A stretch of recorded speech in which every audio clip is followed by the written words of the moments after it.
Excusez-moi, je sortais de la douche. Et salut, c'est Major Mouvement, comment ils vont aujourd'hui? Aujourd'hui, j'ai la petite veste, petite vidéo à l'arrache le soir au cabinet quand il n'y a personne. Je remets les bretelles. Je sais que tu kiffes les bretelles. Salut, c'est Major Mouvement, je prends juste 30 secondes pour te dire que j'ai un message hyper important à te faire passer en fin de vidéo. Merci beaucoup pour ton attention. Bisous, porte-toi bien. Porte-toi bien de ton petit dos.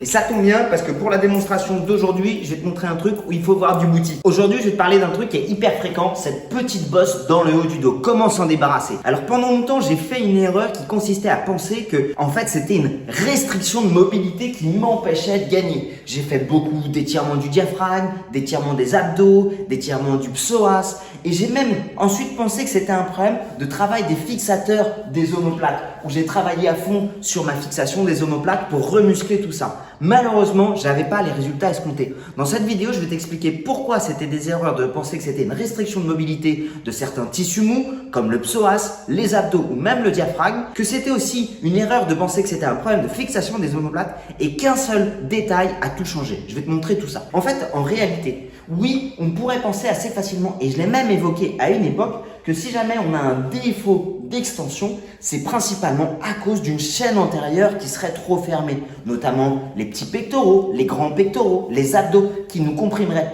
Et un peu comme les bretelles qui feraient que pour pouvoir me redresser, je serais obligé tout simplement de tirer sur toute ma masse musculaire. Alors oui, c'est une possibilité et j'ai déjà fait des vidéos pour évoquer à quel point parfois des muscles qui seraient hypoextensibles seraient un peu plus sensibles à l'étirement et nous empêcheraient de nous redresser. Mais en fait, principalement, et c'est plutôt la seconde piste à explorer, c'est parce que mes muscles qui sont censés me tenir droit ne sont pas suffisamment engagés. La seconde erreur que j'ai pu faire, c'est de penser en fait que les muscles qui sont responsables du fait de me tenir droit, ce sont mes fixateurs d'omoplates. Or, en fait, regardez, si vous comparez la différence entre fixation des omoplates et extension du rachis, c'est pas les mêmes muscles qui s'engagent. La fixation des omoplates est réalisée principalement par le rhomboïde et par le trapèze, tandis que l'extension du rachis est réalisée par les muscles spinaux.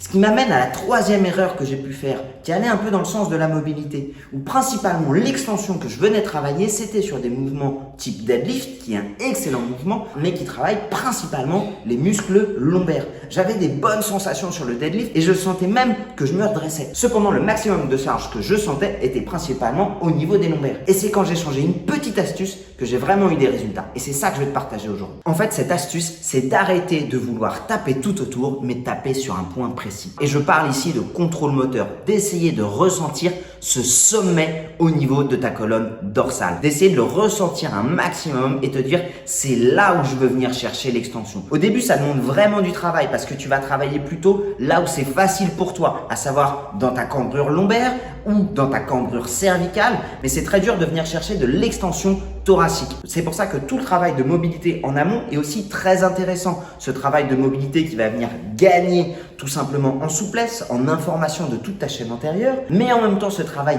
d'extension spécifique des vertèbres pour augmenter ton contrôle moteur et ta proprioception au niveau de ces chaînes musculaires et au niveau de ces articulations. Donc tout le travail que j'avais fait tout autour n'était pas du travail perdu. Cependant, ce qui me manquait, c'était une activation précise de cette région musculaire. Pour ce faire, je te montre tout simplement un exercice qui est assez simple. Tu vas te pencher en avant et au lieu de venir chercher uniquement la fixation des omoplates, ce que tu vas venir chercher, et regarde, il n'y a pas beaucoup d'amplitude de mouvement, c'est de l'extension.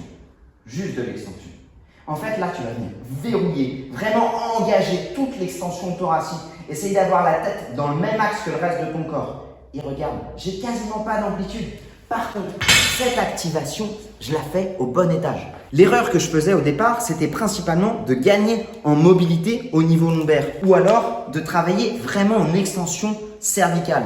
En fait, ce que je t'encourage à faire tout simplement, c'est apprendre à dissocier toutes tes vertèbres, développer ton contrôle moteur pour bien engager chaque étage intervertébral pour venir viser spécifiquement là où tu veux. Ça demande beaucoup de travail, mais c'est un investissement qui paye parce qu'une fois que tu auras travaillé spécifiquement à cet étage-là, tu pourras venir tout simplement engager juste là où ça t'intéresse, entretenir une mobilité avec une faible dépense énergétique juste à ce niveau-là. Je le rappelle, encore une fois, c'est hyper important. Ici, on parle plutôt d'esthétique. Si jamais tu as plutôt les épaules enroulées, que sur les photos, tu trouves pas ça joli, je parle pas de douleur. Il n'y a pas de lien entre la mauvaise posture et la douleur. Je te montre un exercice super simple pour travailler cette région-là si tu n'as pas de poids chez toi. Tu vas commencer allongé sur le sol, le front en contact avec le sol. Là, j'ai pas de tapis, prends un tapis, mais bon, tant pis, on s'en fout. Tu vas venir monter les épaules, fixer les omoplates, mais surtout depuis cette position, ce que tu vas chercher à faire, c'est amener les paumes de main vers le haut, avoir un maximum de rotation externe. Tu vas voir que la rotation externe plus la fixation des omoplates, ça va venir verrouiller l'intégralité de tes bras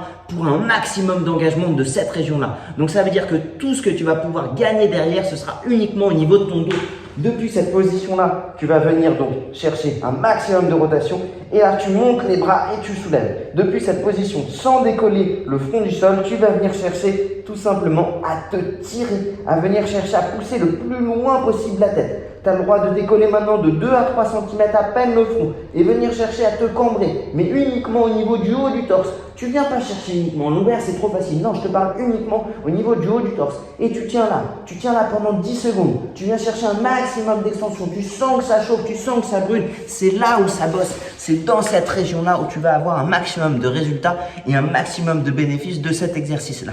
En travaillant non seulement les petits muscles fins de tes vertèbres, mais en même temps l'endurance. Voilà, une fois que tu auras acquis un bon contrôle moteur à ce niveau-là, tu pourras venir engager ces mouvements-là sur tes mouvements de mobilité, sur tes mouvements d'étirement, sur tes mouvements de renforcement pour engager et bénéficier un maximum du travail spécifique de cette charnière thoracique. J'espère que cette vidéo t'a plu. Si jamais tu n'es pas abonné à ma chaîne YouTube, je t'invite à t'abonner, à liker évidemment si tu as trouvé ces informations intéressantes. Et évidemment, à la prochaine. Une nouvelle vidéo tous les mercredis et dimanches. Ciao. Regarde-moi ces belles bretelles. Alors comme tu le sais, ces bretelles, c'est le petit cadeau pour les fêtes de fin d'année où 100% des bénéfices pour l'achat de ces bretelles est reversé pour l'association Imagine For Margot qui lutte pour la recherche contre le cancer des enfants. Alors souvent tu me dis mais Major, je ne porte pas de bretelles. Regarde un peu comme on peut être joli avec des bretelles. Ça c'est si jamais bon tu veux juste être là un petit peu, ou être là un petit peu. Il y a une petite baguette que tu peux rajouter sur toutes tes paires de bretelles. Ça marche très bien pour un mariage, pour un date,